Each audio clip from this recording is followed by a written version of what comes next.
Assalamualaikum warahmatullahi wabarakatuh.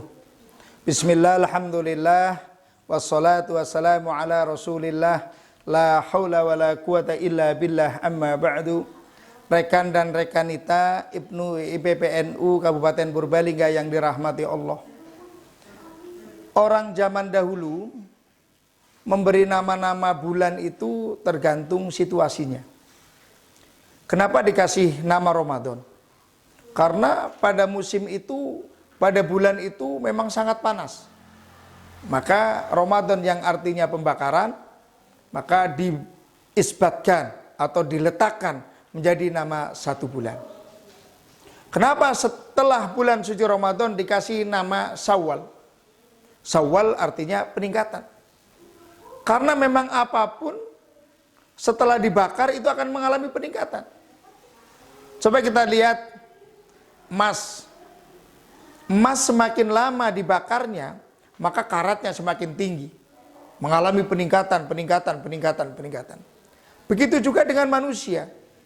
Setelah kita digembleng dalam satu bulan, yang tadinya nggak pernah ke masjid jadi ke masjid, yang tadinya tidak pernah jamaah jadi jamaah, yang tadinya tidak pernah puasa jadi puasa, yang tadinya boro-boro sholat sunnah, sholat wajib aja enggak, jadi sholat sunnah 20 rakaat tambah 3 rakaat. Yang tidak pernah subuhan jadi subuhan ke masjid. Diharapkan setelah ini kita meningkat ketakwaan kita. Makanya nama bulannya menjadi Syawal. Setelah kita menjalankan ibadah di dalam bulan suci Ramadan, maka sebagaimana sabda Rasulullah SAW, man soma Ramadana imanan wahtisaban hufira lahu ma taqaddama min dambi. Allah akan mengampuni dosa-dosa kita yang telah lalu. Jadi apa?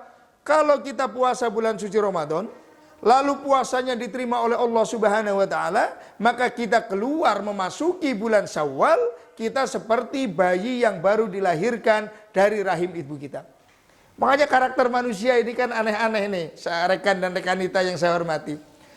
Ada manusia, ada kalanya yang tidak pernah ngaku salah. Kapan manusia nggak pernah ngaku salah? Pada saat berantem. Walaupun salah juga ngakunya benar. Tapi ada kalanya manusia itu walaupun nggak salah ngaku salah. Kapan? Pada saat manusia itu berada di bulan suci, berada di tanggal 1 Syawal.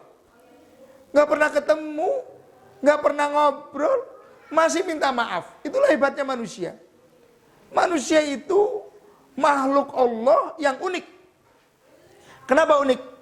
Manusia bisa menyalahkan diri sendiri, bisa membenarkan diri sendiri, bisa mengatur diri sendiri, bisa menangis senangis-nangisnya, bisa tertawa terbahak-bahaknya, itu ada di manusia. Makhluk Allah yang lain tidak bisa seperti itu.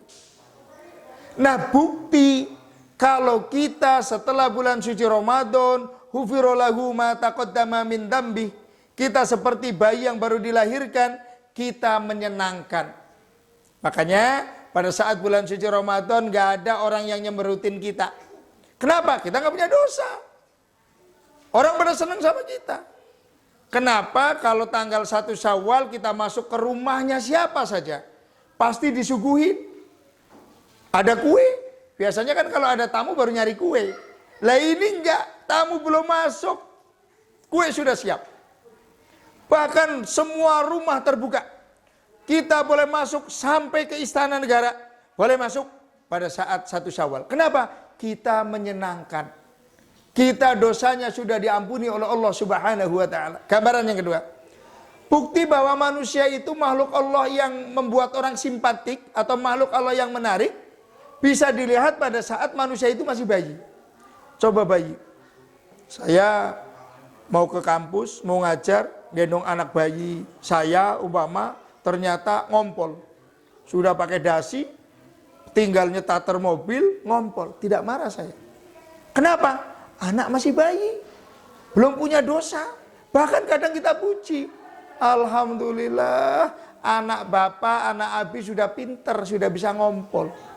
Betapa banyaknya ada orang tua yang memuji-muji anaknya. Aduh, anak saya gantengnya kayak ini, cantiknya kayak ini. Walaupun pesek, walaupun hitam, walaupun biasa-biasa saja. Tapi kenapa demikian? Karena anak bayi itu belum punya dosa. Maka menurut Imam Al-Ghazali, bulan-bulan Ramadan itu dibagi menjadi 3 bagian. Yang pertama, Ayyamur Rahmah, hari-hari penuh kasih sayangnya Allah Subhanahu wa taala. Tanggal 1 sampai tanggal 10 dinamakan Ayyamur Rahmah, hari-hari penuh kasih sayang. Tanggal 11 sampai tanggal 20 dinamakan Ayyamul Maghfirah, hari-hari penuh ampunan Allah Subhanahu wa taala. Dan tanggal 21 sampai terakhir Ayyamu Itqu minan nar, hari-hari dibebaskannya kita dari siksa api neraka. Rekan dan rekanita yang dirahmati Allah, ayo kita betul-betul memaksimalkan diri, memohon kepada Allah, memohon ampun kepada Allah. Kita tidak bisa tidak berdosa. Manusia itu makhluk Allah yang potensi dosanya paling besar. Mulut bisa berbuat dosa, mata bisa berbuat dosa, hidung bisa berbuat dosa, tangan, kuping, kaki, bahkan semua organ lahiriah kita sedang diam, manusia masih bisa berbuat dosa. Apa? Hatinya tidak suka sama orang, hatinya suudon sama orang, hatinya iri sama orang, hatinya dengki sama orang, hatinya takabur, mulutnya diam, matanya terpejam, kakinya diam, orang itu masih berbuat dosa. Maka di Ayyamul Maghfirah, di hari-hari penuh ampunan ini, mari kita perbanyak istighfar. Rasulullah itu 70 sampai 100 kali beristighfar. Bagaimana dengan kita? Tubu ilallahi taubatan nasuha. Taubatlah kepada Allah dengan sebenar-benarnya taubat.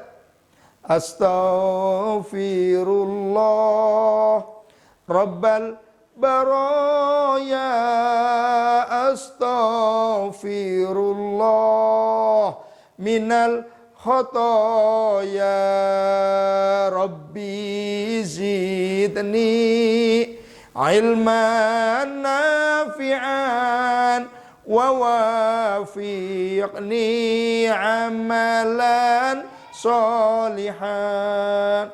Mudah-mudahan Allah menerima puasa kita, Allah mengampuni dosa kita, Allah mengabulkan doa-doa kita. Mudah-mudahan selepas dari bulan suci Ramadan ini, kita benar-benar seperti bayi yang baru dilahirkan, dan derajat kita sawwalan benar-benar meningkat. Terima kasih, kurang lebihnya mohon maaf. Wallahul muwafiq ila aqwamit thoriq. Wassalamualaikum warahmatullahi wabarakatuh.